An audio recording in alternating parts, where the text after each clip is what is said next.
Hey guys, in this video we're going to talk about the updating phases of the component lifecycle.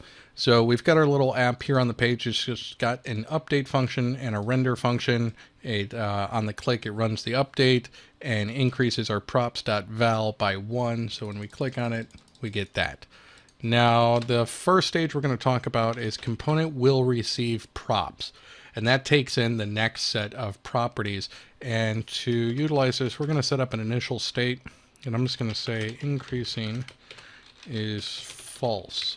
And then in our component will receive updates, what we can do is use this.setState. Now it's important to note that at this point, setting the state will not trigger an additional render. It'll happen before the render. So here we'll just say increasing is equal to, and we'll say next props.val is greater than this props.val. So if it's greater than our current props, increasing will be true. So let's just console log that out here. Okay, so let's try that out really quick, reload. And the first time through it is false, but as soon as we click it, it becomes true. And then it's going to remain true after that because we're constantly increasing. Now the next one we're going to look at is should component update. Now this is expecting a true or false. It takes in our next props and our next state. And if we return false, what happens here is it won't render. It doesn't mean that our properties or our state won't update. It means it won't trigger the render. So one thing we could do here is let's just say that I'm going to say next props.val.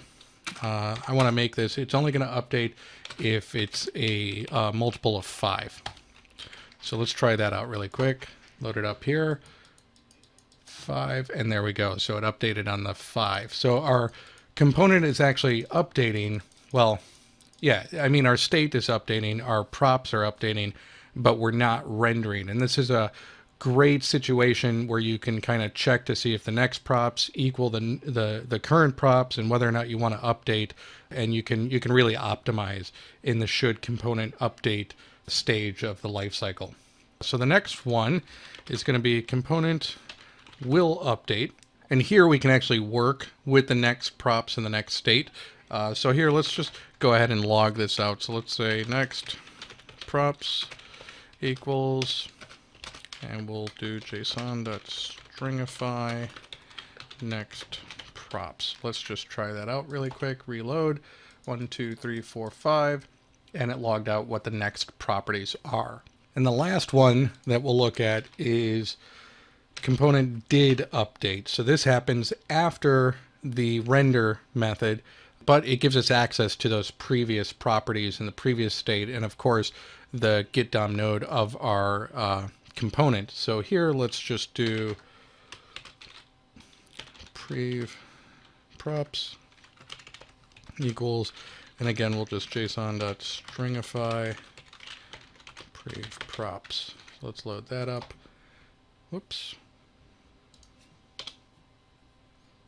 Forgot the plus there. Reload 1, 2, 3, 4, 5. And we've got our next props on the component will update, and we've got our previous props on the component did update. So we can use that information however we want and react to it however we want in our component. And one final note is that the default root node argument being passed into component did update is going to be removed in future versions of React. So you just want to use this.getDom node.